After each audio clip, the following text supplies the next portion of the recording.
This is N+T Asks, our third in the conversation series. I'm super excited. We're super excited to have with us guest artist and assistant curator at the Peabody Essex Museum, Rachel Allen, who's also just recently completed a studio and installation at Urbana, which I hope that they'll talk about. And also with us is urban designer and co-founder of Boston's Design Studio for Social Intervention, and a current MFA candidate at Bennington, Kenny Bailey, both of whom are here with us today as we tackle this really challenging question of what can artists do now. This program has been created to offer a supportive and proactive space for artists, cultural producers, community leaders, you, me, the public, as we face this physical distancing and public retreat. So the format of the next hour will start with a 30-minute conversation between these amazing people that I will moderate, and then followed by 30 minutes of community dialogue with you that will be moderated by Mary Liz, who's one of the people behind the plus sign there. She'll come on. As we go along in this conversation, I invite all of you, and I'm seeing more and more people pop up. Hi everyone. To ask questions, if there's specific questions you want to ask of Kenny or Rachel, in the Q&A box at the bottom. As we go along, also just feel free to share links, comments, thumbs up, thumbs down, what you're thinking in the chat. Another great way for us to hear your thoughts, share with each other, and try and make this physical distancing less awkward. So Kenny and Rachel, thank you so much again for joining us. I like to start these conversations with a little bit of a grounding of, like, where are you and how are you, and what is your public and your world feel like right now? So Kenny, let's start with you, because I know that you said good morning, which means you're either just waking up in Boston or you're not here in Boston. I'm in LA, and I'm looking out at, I'm in Venice, California, and I'm looking out at green trees, and normally I can see a hummingbird flying where we have this little crazy water fountain, but they're not out right now. I guess it's a little too dark outside for them because it's kind of cloudy here. And my public right now is basically me in this bungalow, and then my walk that I can do every now and then to go get groceries and back. That's sort of me and my public in this time. Thank you. And we're not jealous at all. Rachel, where are you joining us from today? So I am still in Massachusetts. I am on the North Shore in Massachusetts and Pawtucket Territory, but also known as Salem. And I'm in my 4th floor walk up. And so I have a nice sort of view out my window, and I'm here with my plants, and my roommate is also working from home in the other room. Well, I'm here at the N+T office, which I keep curating with other ephemera that accelerator artists and other artists at Cave have left behind. So shout out to anyone who wants to keep sending things in the mail so that we can make this office look a little more vibrant. Rachel, I'd love to start with you back to this question of what you're doing right now and who you're around. I know that you wear many hats, both as a curator at Peabody Essex, as an artist, and we started talking in a previous conversation about just the sort of physicality of your table, and I wonder if you could tell us more about what's going on in that space right now for you. Oh, that's a great question. So, you know, I have a roommate, and I have my room, and she's using the living room for her workspace. And so my workspace has become very small, and the table I'm working at right now has become a sort of multi-purpose area, which I'm sure a lot of you are doing right now. So I have my office supplies box here for work, but I also have my sewing machine right over here for making masks and doing other projects, and then boxes of files and art supplies, and I just sort of have to switch in between for the different things that I'm doing, which is probably not an uncommon story right now for folks. Yeah, I think so. Kenny, you describe yourself as a designer first, right? Yes. Are you also an artist, and are you making, and what does that look like in your world right now? Is it design? Um, Is it thought? Is it? it's a lot of thought. Um, did you guys see that paper we did, social justice in a time of social distance? Oh, okay. Yeah, we can Um, drop that in, but I don't know if everyone else has. We've got 70 or so people here. So you want to give us a little um, cliff notes on it? Would you? um, so basically, in the paper, we make the case that um, vertically, we've been sort of put in this time out of time, in this sort of liminal time between the social emergencies we had been living and this sort of global social emergency that's making us all sort of do things differently. Thanks, Rachel. Um, and we say, what would it look like for us to extend this time to actually try to address the lineage of social problems we've been experiencing, from state sanctioned violence to climate crisis to all of the fracking and infractions we're experiencing in Indian territory around pipelines. So, um, and so a lot of what we're thinking about right now is how do we design the techniques and ways of being that would make sort of extending or stretching this time in ways that we can horizontally sort of imagine new worlds, and challenge the normal life, and to really say this is not a time that we need to rush back into normal. It's a time that we should use to actually make new normals, ones that are more equitable and just and vibrant and sustainable and convivial. And so that's what we're thinking a lot about right now, is how do we design these sort of affordances for imagining and living in the world.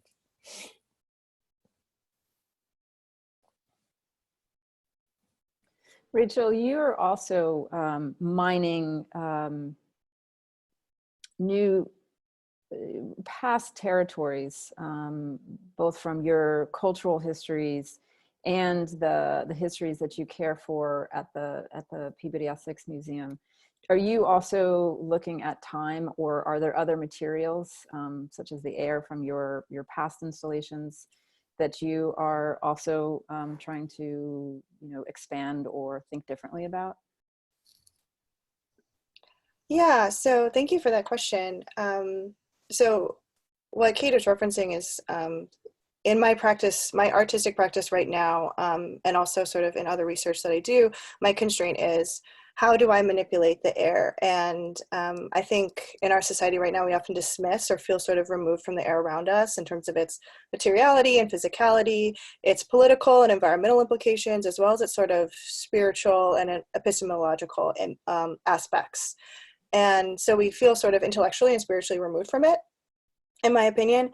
And so I'm interested right now, particularly in this moment of crisis, how we've become really hyper aware of the air. We wear masks to filter our breath. We are aware of negative space, and we have this different kind of spatial awareness in terms of how we physical distance. And so we're sort of aware of that negative space around us. And then we also are having different aerial perspectives. We're not flying, but we're also looking out our windows, spending a lot more time doing that, and from these different heights. So, and so now when we're in this time of crisis with COVID-19, the air is dangerous in a way to us. We usually think about how we are impacting the air, but I think now there's an anxiety around the air and how it's dangerous. And in that process, we might be sort of villainizing it in a way. And so my question to myself now is, how do I encourage safety without sort of villainizing something that is so vital to so many aspects of our lives? And for me, the air and atmosphere and sky has agency and history and is integral to mine and many native cosmologies. And so I'm working on some new ideas. I'm really inspired by the creativity of what people are doing right now. This week I attended a 6-year-old birthday party, but what it was in the time of physical distancing was we all dressed up and walked by her house one at a time in a parade. And she just sat out and looked at her window the whole time, and she was completely delighted by it. And it was such a beautiful thing that a friend of mine organized for her.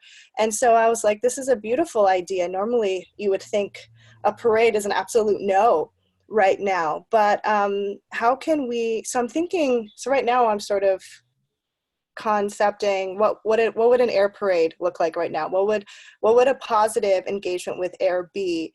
How can I do it in a positive and safe way by myself, thinking about how I manipulate the air as I move through space, how I filter the air as I move through space, but also different people's aerial perspectives. So what messaging? We usually think of local parades, we're looking at it this way, but the sort of bigger televised parades you can see from different angles. But now, as everyone stays in their homes and sees whatever this air parade, single one woman air parade, I sort of come up with what that'll look like. So I'm just starting this week or so to figure out what that might involve.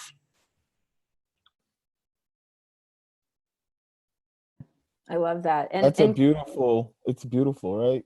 Air parade.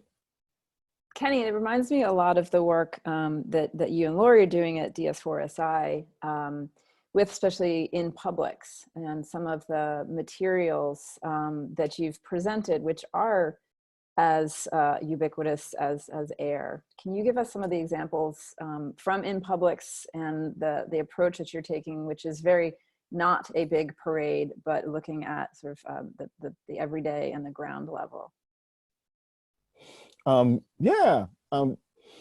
So this idea that we're interested in terms of public making really is sort of in opposition to this idea of social distancing. It sort of says social distancing. I mean, even though right now we have to physically be away from each other because of COVID-19, but for us, we've been sort of problematizing distance as one of the ways that problems like capturing immigrant children and keeping them in concentration camp sort of quality conditions makes possible. It's our social distancing from that reality and living as if that's not happening and that it's okay, and the sort of our ability to avert and still function that sort of this larger social emergency is predicated on. And it's, for us, we say that it's making rips in social trust and what we sort of think of as civil society. And so with these ideas of public making and creating opportunities for people to actually encounter each other in public, although we can't do it now, we still have to sort of be ready to do it when we can get back to it, or to figure out ways to do it now virtually. What are some of those ways that we can do it now virtually? I don't know. Okay. I think that's part of what we have to imagine and design. And I think that's part of the work of artists, is to imagine how do we keep our public lives alive in the face of physical distancing. I think that's a perfect question and a perfect sort of prompt for artists who think about public life and think about public making and think about our own agency in producing sociality, right? And so we, in public, was an opportunity for us to start to model what kind of encounters we think should be regular in public and should be emulatable and able to be replicated in our cities, in our towns, in our communities. Yeah. And so one of the signs from In Public, and In Public, just for those who don't know, was in Downtown Crossing, and then again the next day in Upham's Corner. One of the signs with that Kate and Nick Cave. With Nick Cave and the Joy Parade. One of the signs that I loved was, what if we did this every day? And what if we did this every day was one of the signs that was up. And what I loved about it is it was very much a kit. You did it one day. There were people with offerings that could easily be replicated day in and day out. They were simple signs. It was healing. It was conversation. It didn't take a lot. I mean, I know it was a very challenging effort to coordinate, but it was paper and tape and things that we all have sort of in our houses right now. It's true. And one of the things I really liked is we were able to commission the indigenous comedy troupe, the 1491s, to come and do the closing sort of comedy event, and they did this sketch that they're working on called Ask an Indian. But because we had commissioned those guys, a lot of the crowd was also from different parts of Indian country, like as far from Alaska to lots of people locally, but people who were just from the diaspora of Indian country came. And then suddenly you had like Indian diasporas sort of mixing with Black queer diasporas and regular folk that were just out at the event because they were there encountering each other that wouldn't, because the conditions for those encounters aren't necessarily considered or produced. And so for me, that was just one of the magical moments of that, you know, is one of the, you know, having the guys at 1491 be asked, like, when was the last time they kissed a guy, you know, like, like just, you know, and then like, the Indian aunties just heckling them, you know, like it was amazing. Rachel, I don't know if you were you there? Did you get a chance? I was not. I was out of town at that time, and I was really bummed to miss it, but several of my friends went, and I heard it was an awesome time. Well, I want to maybe put you on the spot a little bit and see if you have ideas for ways that we could be recreating that kind of spontaneity and multiple sort of spheres and silos coming together. And I'm going to try and transition this also into some of the work we were talking about with jingle dancing, because you do have dual citizenship with the U.S. and with the Nez Perce tribe. So multiple ways you can answer that question or take this conversation. Yes, and I think there's so many answers. One thing I was thinking about is there's a little bit of freedom right now to be spontaneous, I think, in some ways, because of our limitations, the expectations are a little bit different. And so if I had students right now, I'd tell them, okay, these are your limitations, these are your constraints right now. You just have whatever you have at home. Let's see out of those constraints how you can make something interesting. And a lot of times when you have some of those limitations, you really start to be really innovative. And I see people doing that all of the time, whether they consider themselves creatives or not. Another thing that we were sort of chatting about before this conversation was how uplifting a lot of things that are happening in Indian country, especially with online powwows. There's these different Facebook groups where people are sharing their dances and their recordings. So, and also doing their marketplace work all on Facebook. It's not ideal, but it's such a great alternative in these times, and we can still feel that hope and that camaraderie and all that love that comes from those types of events. And we're specifically talking about the jingle dress dance because that is a dance of healing that was gifted to all the Native nations, but it likely came out of the 1918 pandemic. And so it's not super old, it's only about 100-year-old tradition, but now we've iterated that tradition again, and it's going viral sort of online with different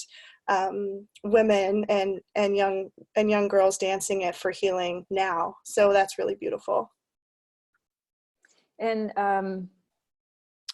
The artist whose name is just escaping me right now has been, Jeffrey Gibson has been bringing a lot of that into his work. There's a question coming up on the chat about the word Indian versus native, and since we're in it right now, can you give us a little bit of why you are using the term Indian versus native? That is a really complex, We can save it for later. I think that to be safe, that to use the word indigenous, I think would be pretty safe. But because of all of our different nations across Turtle Island, we have very different histories. We don't all have the same history, and it's very different nation to nation between those around here and the US and those north of us with Canada, sort of in the Arctic and the Northwest Coast have some different histories. So there's different things that come out of that. A lot of times, more officially, people will say Native American or American Indian, especially with the government in the United States. But if you want to just say Indigenous community, I think that's usually pretty safe. In Canada, there are First Nations, there are Métis, there are also Inuit. So I could see why that question would come up. It is really complicated. But the best thing to do is if you are speaking about a specific individual or a community would be to name that community. So I would be, a Nez Perce woman. Nez Perce, thank you. Thank you. Kenny, you were, when we had this conversation earlier, you were referencing that you had been looking at, now I'm afraid to use language. You had said Indian countries or indigenous peoples. I said Indian country. Yes. Okay. Yeah, I actually get that from all of my sort of indigenous organizer activist friends. It's just right. like I just picked it up. Right. When talking about sort of the larger set of diasporas in the hemisphere, you just say Indian country. Right.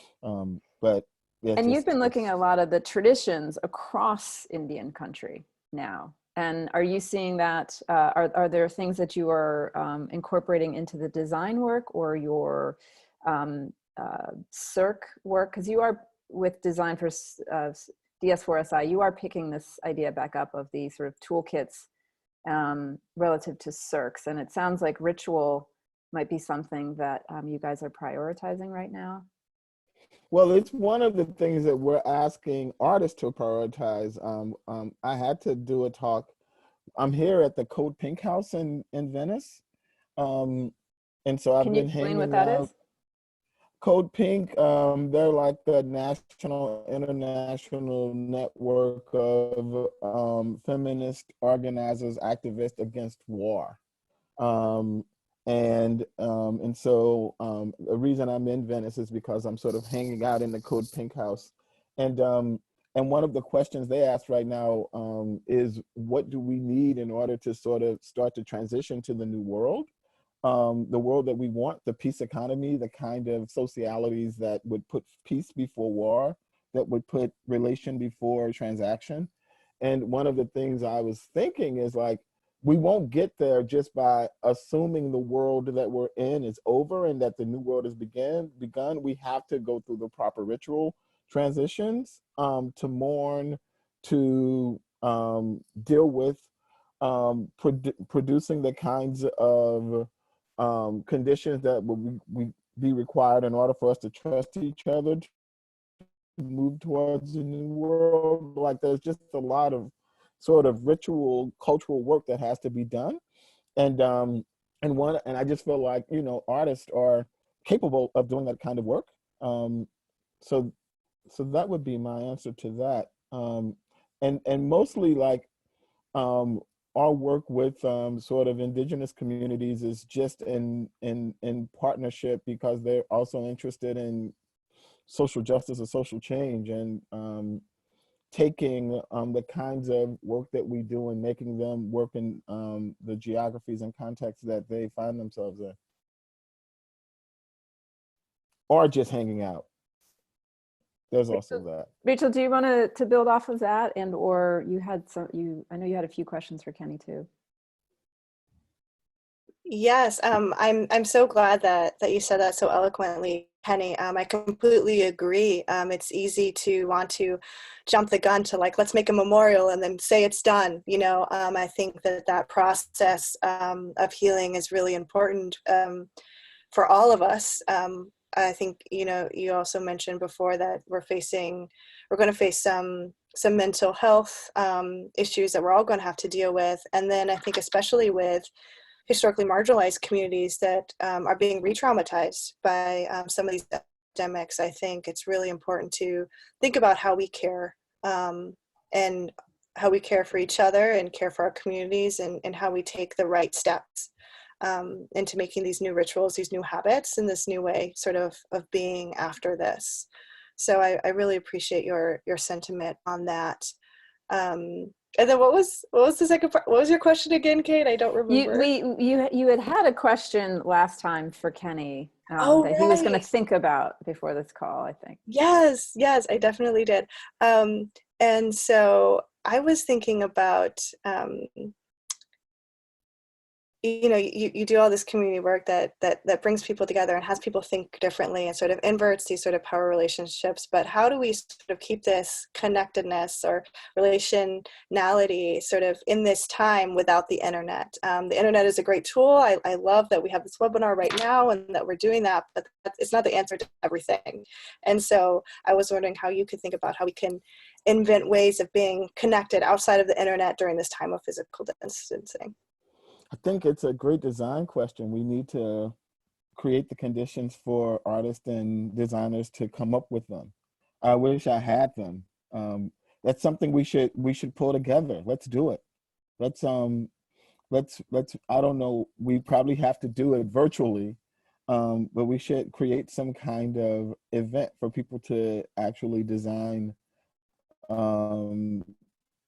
ways for producing conviviality and connection in the time of COVID. It would be so fun. But I don't have any answers personally. Well, maybe some people on the Zoom with us do. It sounds like what you're both saying is there needs to be during this time both the some things that are proactive and ways for us to come together and produce virtually. Maybe it's 6 foot away games or something, but also taking time to be, to realize what's happening, to check in with one another, and to strengthen those relationships that are already starting to fray, and they're going to be at the core of pulling us back together after this. We are pretty close to our half an hour. Unless you two have another sort of cross question for each other, we could open it up to the group. Go for it. All right. Mary Liz, we're going to invite you on. Great. Hi. So if you all have questions, please feel free to send them through the Q&A function.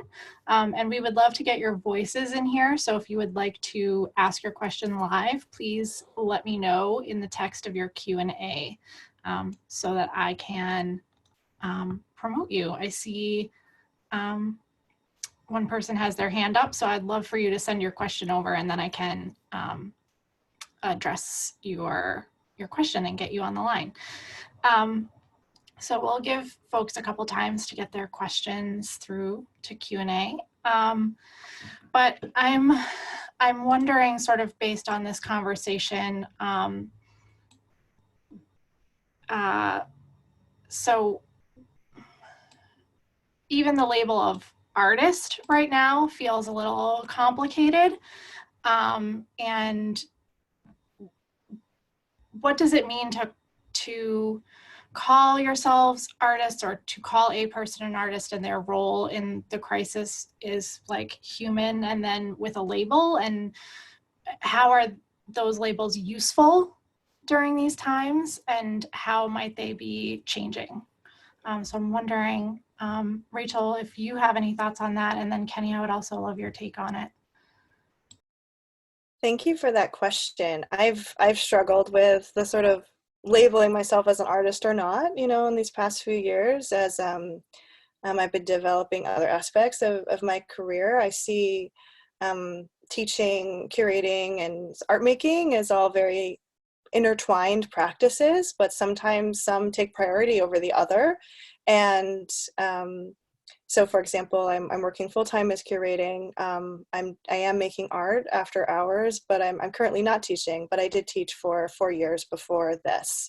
So sometimes I have these crises, right? Like, am I this? Am I that? You know, because I want to think that you are what you practice. But I think I had a friend tell me recently that an artist is independent of their work. And that was really empowering for me. Because as I've grown older, I've seen how life just ebbs and flows, and you have to respond to your current moment in the way that is best fitting for you. And whether those labels are exclusive for you and not helpful to you, then toss them aside. But sometimes they can also be empowering and sort of wielded in other ways. And so I think that's sort of on an individual basis, but we can all contribute to making those healthy labels in society. Kenny, you've been told you're an artist, right? By you, yes. No, I think it was Theaster Gates. Yeah, and Theaster definitely said, you're an artist. I like the idea of you are what you practice. And I was saying to Kate and other people, I'm much more of a method maker than sort of a material, sort of having my hands in materials.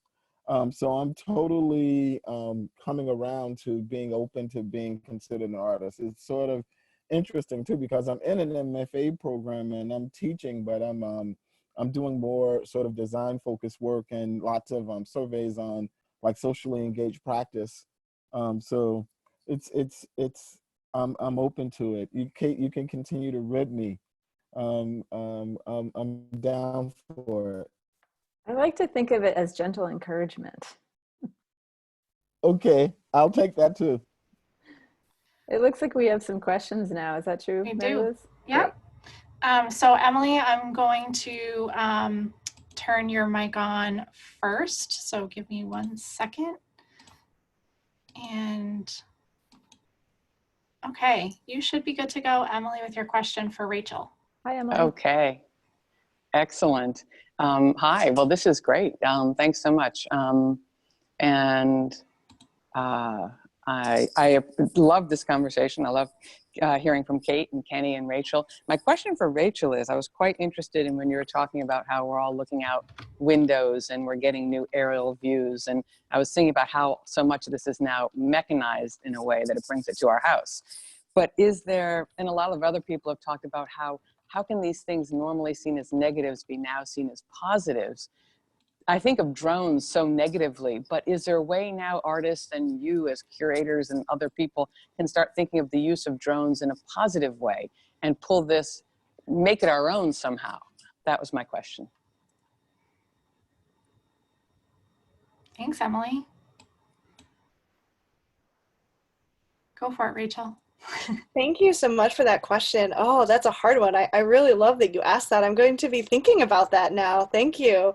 That is so tricky, but I think that, you know, if I'm thinking about how can I turn negatives into positives, that does include drones, because in my research about air, it becomes really interesting and really sticky about how we regulate our airspace politically and how we can be surveilled by the government at only about 400 feet and things like that. So, and yes, normally think of them as negative, but I'm sure there are positive ways they can be used. So thank you for that question. I'm going to think on it.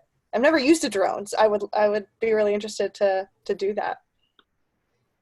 And that surveillance regulation that we have in other countries, it's much more strict, right? Germany's much more strict than we are in terms of regulatory rights around being able to be surveillanced. Isn't that true? I can't actually say. I've only done research on U.S. policy. Oh, okay. But a lot of Western European countries have a lot more cameras and other sort of surveillance I techniques than know the UK is crazy. The UK is super surveillance, but I thought Germany was one of those countries that we could all like learn from. But who knows? It's a It could be I'm slippery a going to slope. look into it now. and I'm seeing it as it could be a really fun way of connecting. You know, it becomes like you know, an extension of the body, and you send it out your window, you know, a la a carrier pigeon from years ago, and it, you know, you can watch it and, you know, show up at someone's house and deliver a message. I kind of like that it could be completely subverted and turned into a new way of connecting. Yeah, it might be and similar how that idea of the birthday parade, could we somehow now have a different kind of visual to go with it? I love that. It'd be great at night too, with a bunch of lights all over them. So we have another question from Liz Lamanche about public space and some questions around that. So Kate, I'm actually going to throw this one to you first, and then Kenny, I would love your take on it. But public space is something that we have been talking about this week at Now and There. So I'm just going to throw it to you first. So Liz, you should be all set. Wonderful, thank you. Hi, Liz. Yeah, I'm curious to hear from Kenny on this too, both of you. We've been talking amongst my artist friends and people who want to make things technologically. We're trying to make all of these meeting spaces, ways that we can be together through the internet, and we're finding things that we miss about the physical space of the city, especially the random interactions with people of different social backgrounds, Yeah. that the city or a common space makes possible. You might be waiting in line near someone, you might be taking the public transit, and now that we're stuck in our own spheres, our own little houses, and just have our friends to talk to, we're missing that random connection across all manners of society. Is there any way that you've thought of that we can start to get that back?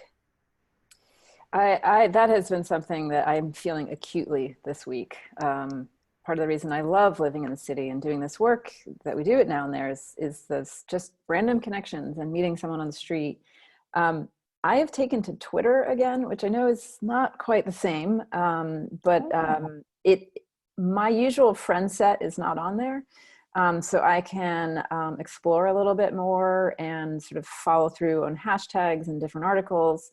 Earlier this week, I tweeted something, a New York Times article on Rikers Island and what's happening in the prison system. And it got picked up by another person. And suddenly I was in a thread with people who had family members who were incarcerated and people who were, words not coming to me, correctional officers. So it was really fascinating to have those connections. Yeah, but it's certainly not going to take the place of the physical for me. And then another thing that I tried with Now and There this week was Instagram Live. It was terrifying, but I found a lot of people who I didn't know because it was on that platform coming through. So it could be fun for people to do takeovers of organizations or institutions that they're not necessarily that aligned with. Just to make that next connection. Kenny, I'm curious. Yeah. I wonder if there are things we could do physically that would still be, within sort of COVID-19 CDC WHO standards, where we could sort of encounter each other 8 feet apart, like the kind of events we saw happening in Italy, where people would come out of their homes and dance or, sing. I'm wondering if there are things we could do like that in the United States to try and keep some kind of, at least, to keep it in our bodies that we are connected, because now we're sort of learning in our bodies this distance, and One of the things we said in that other paper, social justice in a time of social distance, is we're worried about the sort of affective remainder that this distance will produce. We'll get habituated to now, staying apart. And so I feel like as artists, we have some techniques and potentially, I mean, not just techniques, but I feel like right now artists have a kind of responsibility to just sort of keep us in that way of keep us in those senses, to keep us remembering that we have bodies and our bodies need each other. So, and again, I would say practically, like, I don't have any concrete good ideas I would want to propose, but I do think it's worth trying to create the conditions to imagine those together. Good Someone thoughts. recently said to me, we should bring back the pianos. And I do think music could be a very instrumental way of spreading that creativity and getting us outside of our bodies if it is broadcast, and we're far enough apart.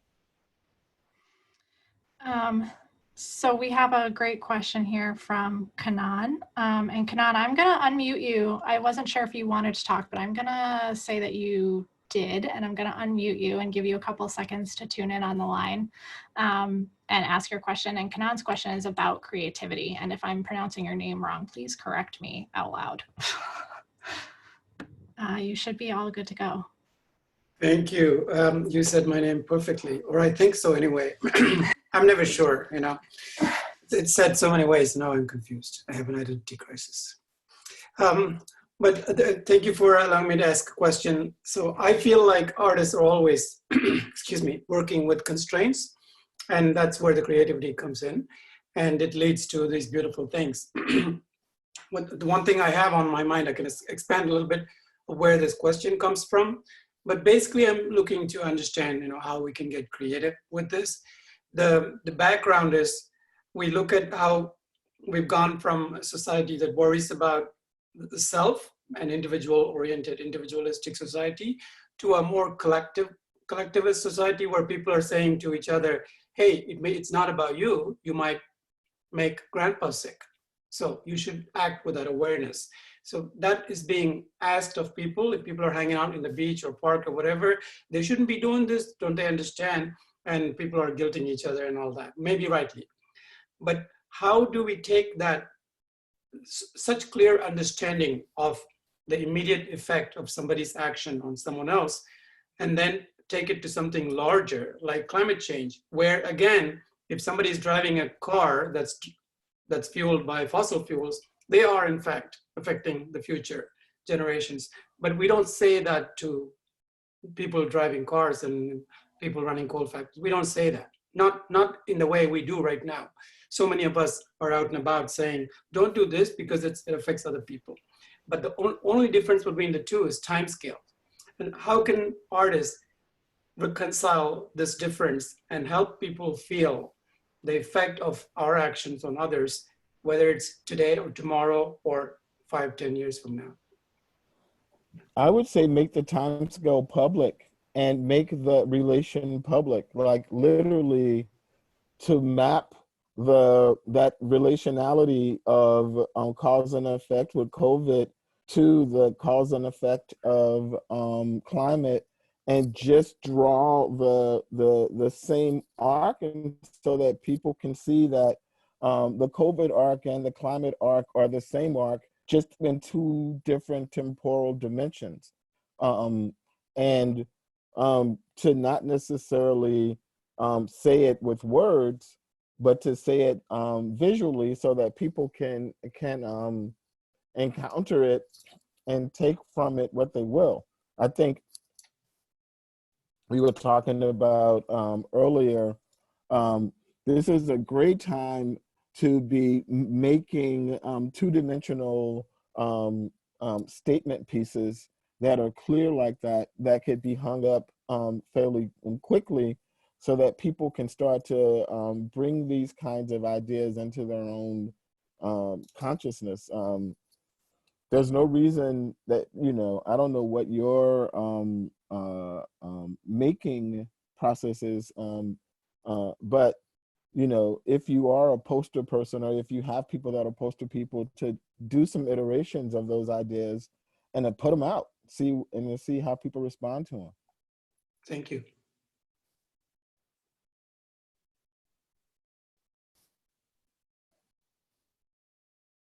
Rachel, do you have anything to add to that? I think that's a great idea, and I think that as we think about what our new future is going to be, it's really important to see the relationship.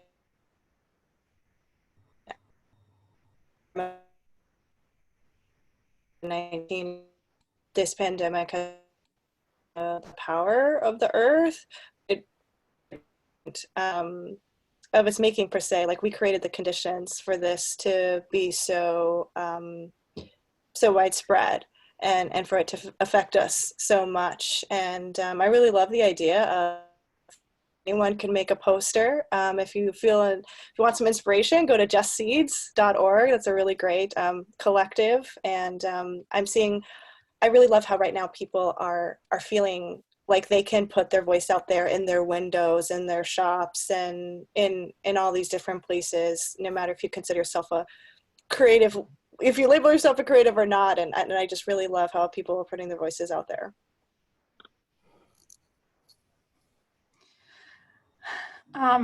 So if anyone else has a question, now is a great time to submit it. I think we've got time for one or two more if anybody has any. But I have one, which is, and Rachel, I'm going to send this to you first, since you work in the museum sphere.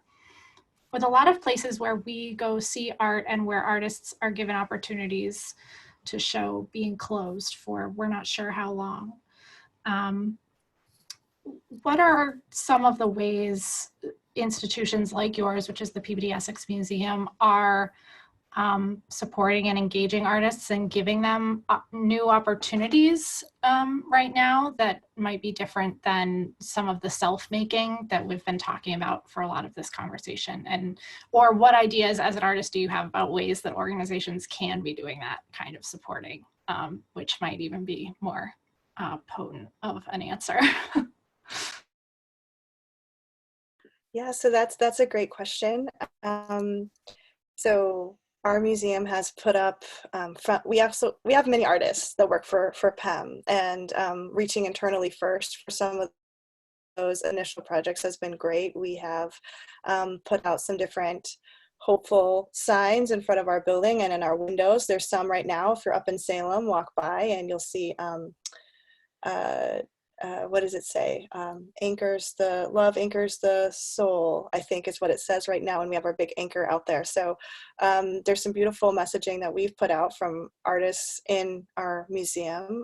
We have a curator that works with contemporary artists that are doing great projects. And so now we're in the process of pivoting and seeing what those new projects are going to be.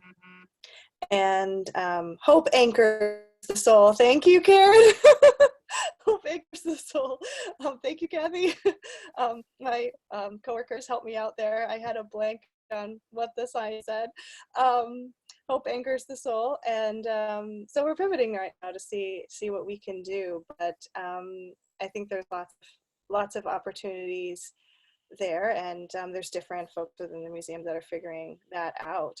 Generally, I think that different organizations can think what makes sense for them. You know, are they inviting artists to take over their social media and let them show around their studio? Are they inviting artists to submit digital artwork? Are they inviting artists to have participate in digital gallery spaces? I've seen different sort of galleries and collectives done things like that already. Different print shops have been doing that so far. So I think it kind of depends on the scale of your organization and what you're able to do, but I think there's lots of options. Great, thank you. I I know we've been thinking about that, ways to support artists here. Kenny, have you at DS4SI, how are you guys reaching out and supporting your creative community members right now? The biggest thing we've been doing is convening our sort of crews and asking them to help us sort of continue to imagine these techniques for starting to play test new realities, play test new worlds, and to have those new worlds sort of speak back to the counter world, the world that wants to become normal again. And so we're trying to co-design the forms of social emergency response centers, or the new sort of techniques that we would use to start to allow us to experience the different worlds that we actually want to see start to take up and start to grow into the kinds of realities that we're interested in. So that's been what we've mostly been focused on, is trying to co-design with our creatives. Great. We have a really great question from Stephanie Cardone, who is a Now and There friend and artist alum. Stephanie, I'm going to turn your mic on and let you ask this question, but I love it so much. You should be good. Yeah, good to go. Hi. Hi, Kenny and Rachel. Thanks for this. My question is about doing nothing. I'd like to hear your thoughts on this moment being an opportunity for us to stop. And I feel like we've gotten to this point by creating such an accelerated lifestyle where productivity and output is valued above almost everything. And I'm making the case for quiet. I'm on today because I really respect the work that you do. But I've really been trying to step away from the Zoom onslaught, which seems to be mirroring the endless rush to make and say without thinking very much. So that's my statement / question. Thanks, Stephanie. You want to start first, Rachel? Sure. I really love that you said that. I think that's really, really important. For those of you that were in the last webinar, they talked about care a lot, and that was part of it. And I think that is so crucial. And thank you so much for bringing that back into the conversation, because it is important. I think part of that, sort of making our new rituals that Kenny is talking about, I think quiet and rest is definitely part of that. And there are people that remind me of that, personal relationships, but also people that I follow online. So the artist and scholar Dylan Miner, he's Métis at Michigan State. He's also part of Just Seeds Collective. He makes lots of messaging on his Instagram that reminds you of the quiet and sort of what the important things are. So that helps me stop. I also follow the NAP Ministry on Instagram, which is great for that type of messaging. But I do agree that is really important. And just because you're an artist, I think a lot of artists might be feeling useless. Oh, the art I normally make, I can't make right now. I don't have access to my studio, or it's public art, or it's performative and interactive, or whatever it is. I can't do it right now. And I think that is okay, and that there are many aspects to our lives, and we're first and foremost humans and relations to people and other relations. So remembering those things first and taking care of yourself and others, I think, is important. So thank you for reminding us of that. I'm trying to post a link to a friend of mine, Erin Manning. She did a talk on the pragmatics of the useless, and it's a book that she's written too. I just wanted to share that with the crowd as well. So I'll be posting that.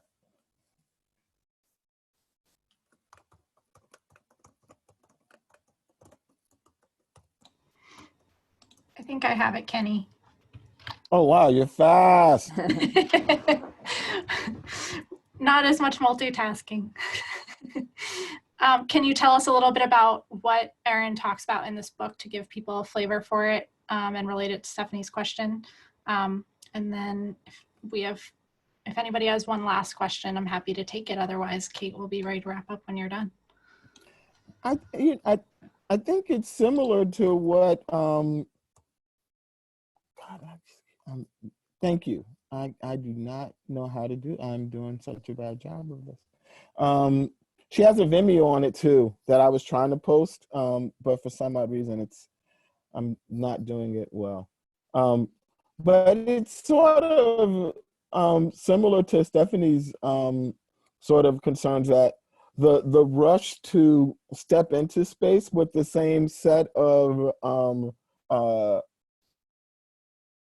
motivations in terms of I don't know, Kim, I don't know. In terms Doing great. She's right. In terms of productivity, in terms of sort of achievement and motivation, that a lot of that distribution of the sensible is part of the problem, and that there's something to be said for not rushing in and filling space. And she sort of meditates on those ideas through this idea of the pragmatics of the useless. So I was just saying when Stephanie brought it up, it just made me think about that, and that she would probably be really excited about this work. And I was telling Kate and Rachel earlier when we were talking that it's really a struggle for me. Like I kind of feel like the only thing I should be doing is thinking about making new worlds, and nothing, because, you know, there's no time to really sort of be under the bed about the current situations, because we have to continue to sort of act like 21st century productive citizens. And it's really, I find it's a struggle, but yeah, I wish I had better answers, but I do find it, I'm so tired of Zoom, and yet here I am. Yeah. Okay, we have one last question from Jen Merkel, and Jen, I'm going to ask it only in the essence of time, because I'm going to put a parameter on it so that we can answer quickly. But I think it's a good last question, and I would love answers from all of you. Maybe we can start, Kenny, with you, and then go to Rachel and Kate. But the question is, rather than production, so output, what is one demand artists might make of organizations to shift their before COVID values to reset in our after COVID moment? So if there were one thing that artists might demand of organizations in terms of production, what would that be, do you think? Or what could that be? Or what do you think organizations would respond to?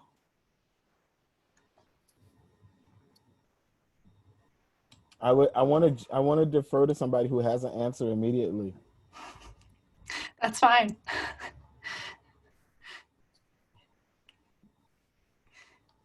That's a good thinking question, Jen. In terms of what artists right now, I think should be demanding what they have probably always needed, which is time and space to do their work. I think they should also, so that means we you know, artists can't produce at quoting Sir Stephanie, at these accelerated paces, but yet I'm picking up a comment from Ken in there.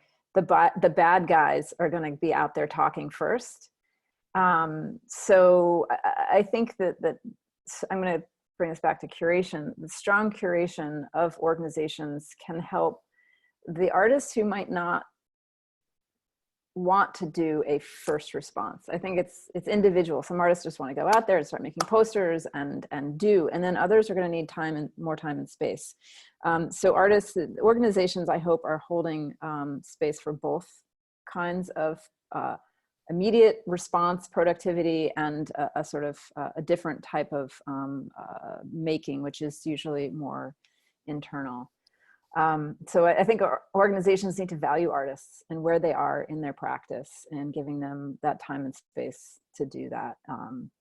And know that art organizations happen because of artists, not because of, you know, someone's vision at the helm. Did that give you guys enough time to think? That was a great answer, Kate. I would like to meditate on this question more. I really, really like this question. I think sometimes it's you're in it so deep. It's good to sort of have these bigger questions to scale back and really think about it. So I'm going to take some more time to think, but I hope that whenever there is an institution to community or artist member, there's always lots of listening, and there's always room for equitable relationships. I know lots of organizations and curators do that very well. I'm not saying they don't, but just for that to continue or to be renewed, I think is important. Jen, what are AC standards? I don't know what that is. After COVID. So we have BC before COVID and AC after COVID. This might be a good Twitter live conversation. Pick this back up. Yeah. And I would just say that this is an opportunity to try to move from a sort of horizon of the individual artist, a superstar, to imagining new kinds of horizons that keep that also favor collectives and favor sort of relational making, that doesn't assume that you have to be an individual superstar in order to be a productive contributor to the contemporary art scene. Well said. Well, I'm now like, whee! There's so much for us to keep thinking about, whether we are, you know, taking time to heal as artists, whether we are even still questioning what that word means right now, if we are borrowing from past traditions, making new rituals, out there postering or creating new conditions. The space that we've created here, and I thank you guys for being on it. It's, yes, another Zoom call. Hopefully is a space where we can make these plans for how we want to be as artists and community and in public together. So thank you all for coming to this third conversation series. I want to thank our funders, NIFA's Fund for the Arts and the Boston Foundation, for their ongoing support and making this happen. Thank you to all of us for joining us today. We want to hear how we can make this better, more dynamic as much as possible. So we're going to drop a link in the chat for you to take a survey. It really helps us understand where we're going next. And next week, Stephanie Cardone, who was on, will be joining us Friday, April 24th, same time, same place. We're going to be asking the question, how can art offer hope to artists and the public? I think we're going to be dropping that registration link soon in there. And that is all we have for today. I thank you all for being again with us, for your questions, for your thoughtfulness, and I wish you all well, a good weekend, rest, create, whatever you need to do, and all, please be healthy. So thank you again, Kenny. Thank you, Rachel. Thank you, Mary Liz, and everyone. Thank you. Bye, everybody. Bye-bye. Have a great day. Thank you so much. Thanks.